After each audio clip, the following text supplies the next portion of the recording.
আলাইহি ওয়াসাল্লামের প্রতি লাখো বার কোটি বার দরুদ ও সালামের নাজরানা পেশ হোক। সকলে বলুন আল্লাহুম্মা আমিন। আল্লাহ রাব্বু মুহাম্মাদিন সাল্লাল্লাহু আলাইহি ওয়াসাল্লামা নাহানু ইবাদু মুহাম্মাদিন সাল্লাল্লাহু আলাইহি ওয়াসাল্লামা। বাবু ফ্যানটা দেখি ঘুরিয়ে। তো আজকে খোদার কালাম কোরআনে পাক থেকে তাকাও। এই এদিকে দেখো, একটু পিছাও তো ফ্যানটা, লোকগুলো দেখতে পাচ্ছি না। হ্যাঁ, এর সামনে বেশ, ওদিকে হাওয়াটা আছে। হ্যাঁ, ওদিকে যাও বেশ।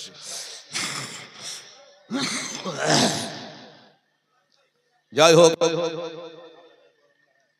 আজকে খুতবার পরে পরে আল্লাহর কালাম কোরআনে পাক থেকে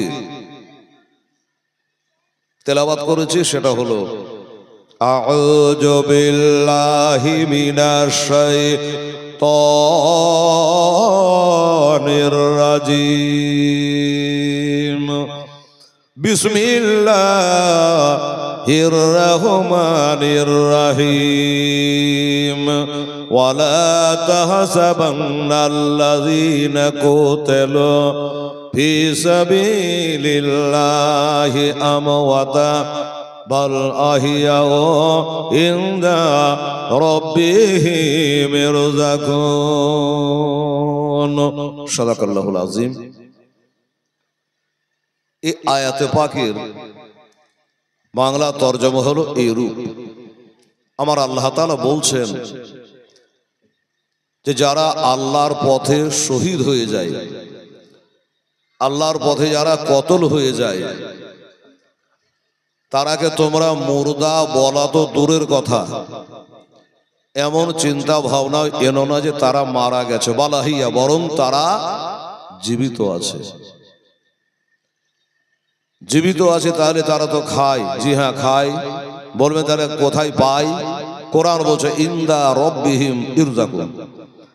তাহারা তাদের রবের নিকট থেকে রুজি পাচ্ছেন এবং পাবেন। আল কোরআন। তাদের রুজি কখনো বন্ধ হবে না।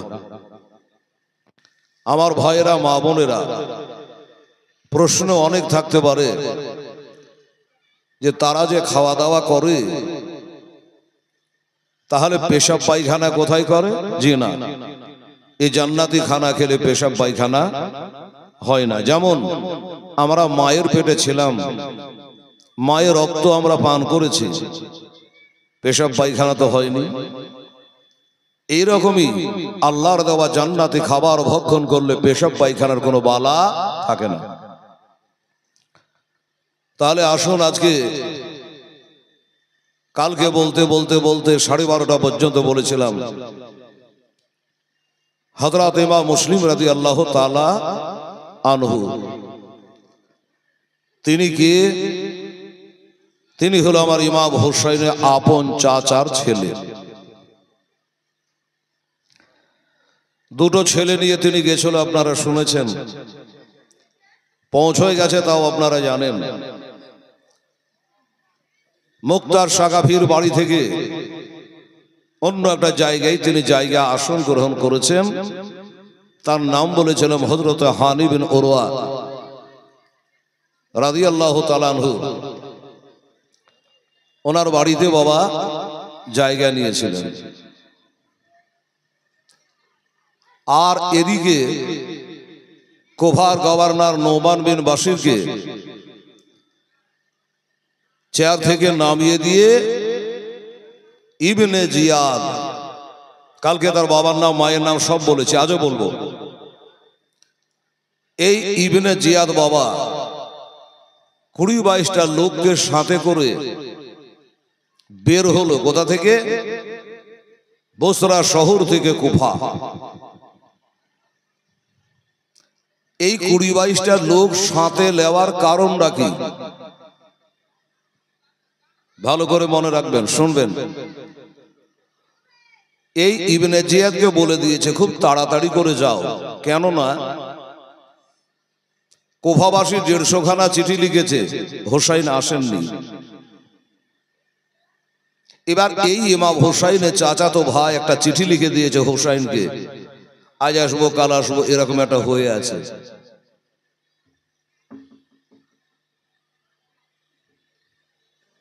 তো তোমাকে তাদের আগে পৌঁছাতে হবে, না হলে মুশকিল আছে। আর একটা কথা, যে ইমাম হুসাইন রাদিয়াল্লাহু তাআলা আনহু আসলে একাই তো আসবে না, আলাউলাদ সাথে থাকবে।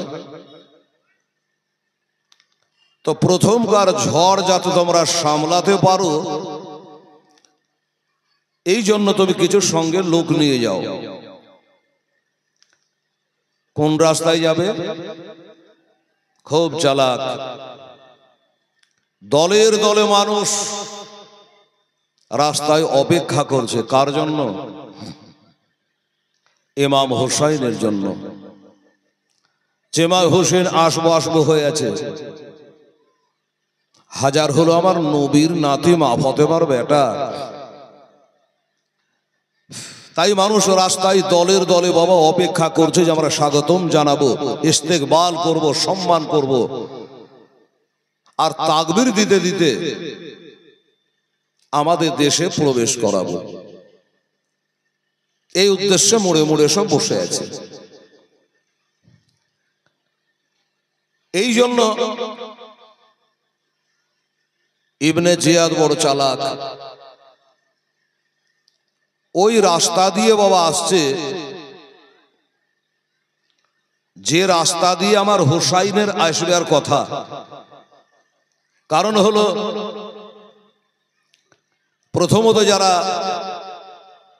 হুসাইনকে আগাতে এসেছে তারা যেন আমাকে হুসাইন মনে করে, তাহলে রাস্তাঘাটে কোনো আমার সঙ্গে খারাপ ব্যবহার করবে না। এই জন্য চলে আসছে। টাইমটা হলো বাবা মাগরিবের আগে, আসর ঢিলা, প্রায় মাগরিবের টাইম হয়ে আসছে, সূর্য ডুবু ডুবু। খুব চালাক ইবনে জিয়াদ।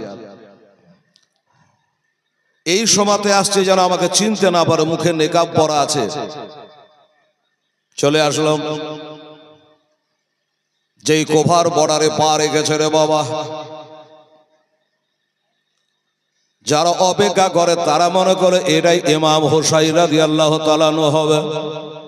যেহেতু ওই রাস্তায় আছে, এটা ইমাম হুসাইন হবে, আমাদের সালাম করা লাগবে।